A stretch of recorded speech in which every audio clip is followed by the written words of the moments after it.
सनातन संस्कृति हमारी पहचान। सब्सक्राइब करें सेक्रेड सनातनी। आप सभी को मेरा प्रणाम। मैं शालिनी आप सभी के समक्ष फिर से उपस्थित हूँ अपने YouTube चैनल सेक्रेड सनातनी पर। आशा करती हूँ आप सभी कुशल मंगल होंगे। जैसा कि गीता के 5वें अध्याय में भगवान श्री कृष्ण अर्जुन को कर्म संन्यास योग के बारे में बताते हैं, जिसमें भगवान श्री कृष्ण कहते हैं कि किस प्रकार से जो मनुष्य अपने समस्त कर्म फलों को परमात्मा को समर्पित करके निष्काम भाव से कर्म करता है, वही मनुष्य निष्काम कर्मयोगी कहलाता है। उसी मनुष्य का जीवन सुखदायी होता है। अब इसी के आगे भगवान श्री कृष्ण कर्मयोगी के लक्षणों को बताते हुए कुछ इस प्रकार से कहते हैं।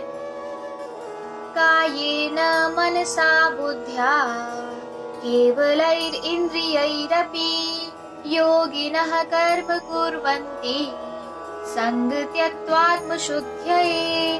अर्थात भगवान श्री कृष्ण अर्जुन से कहते हैं कि कर्म योगी निष्काम भाव से शरीर, मन, बुद्धि और इंद्रियों के द्वारा केवल आत्मा की शुद्धि के लिए ही कर्म करता है। भगवान श्री कृष्ण कहते हैं कि जो मनुष्य निष्काम कर्म योगी होता है, वह केवल शरीर, मन और बुद्धि के द्वारा ही आत्मा की शुद्धि के लिए कर्म करता है। और भगवान श्री कृष्ण अब आगे कहते हैं, युक्तः कर्म फलं त्यक्त्वा शान्तिमाप्नोति नैष्ठिकीम् अयुक्तः कामकारेण फले सक्तो निबध्यते।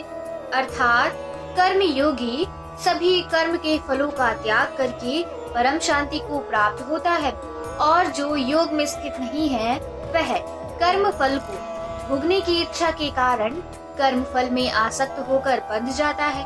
भगवान श्री कृष्ण के कहने का तात्पर्य यह है कि जो मनुष्य योग में स्थित नहीं होता है, अर्थात जो कर्म योगी नहीं है, वह कर्म फलों में आसक्त होकर उनमें बंध जाता है। भगवान श्री कृष्ण अब अर्जुन से आगे कहते हैं, सर्व कर्माणि मनसा सन्न्यस्यास्ते सुखं वशी नवद्वारे पुरे देहि नैव कुर्वन्न कारयन्। अर्थात शरीर में स्थित जीवात्मा मन से समस्त कर्मों का परित्याग करके वह ना तो कुछ करता है और ना ही कुछ करवाता है, तब वह 9 द्वारों वाले स्थान में आनंद पूर्वक आत्म स्वरूप में स्थित रहता है। भगवान श्री कृष्ण के कहने का तात्पर्य यह है कि जो मनुष्य इस शरीर में स्थित जीवात्मा में मन के द्वारा समस्त कर्मों का परित्याग करता है, वह ना तो कुछ करता है और ना ही किसी के द्वारा कुछ करवा पाता है। वह सिर्फ 9 द्वारों वाले स्थान, अर्थात ये जो स्थूल शरीर है उसके द्वारा उसमें आनंद पूर्वक आत्म स्वरूप में ही स्थित रहता है। भगवान श्री कृष्ण अर्जुन को उपदेश देते हुए अब आगे कहते हैं, ना कर्तृत्वं न कर्माणि लोकस्य सृजति प्रभुः ना कर्म फल संयोगम् स्वभावस्तु प्रवर्तते।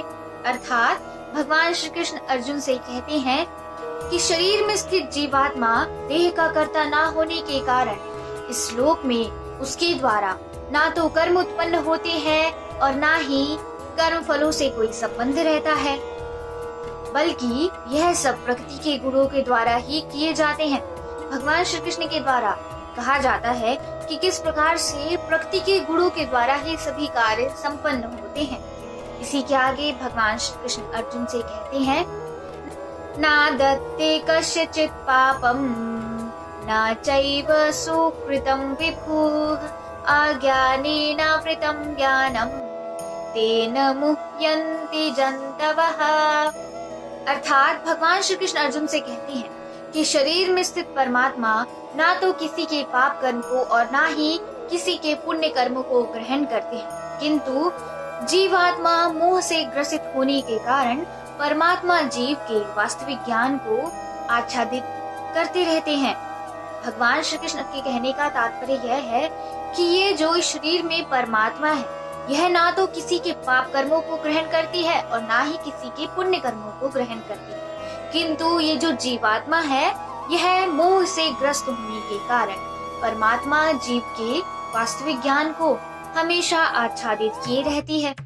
आशा करती हूँ आप सभी को आज की वीडियो से बहुत कुछ सीखने को मिला होगा और भगवान श्री कृष्ण के द्वारा बताए गए उपदेश को आप सभी ने अपने जीवन में उतार लिया होगा।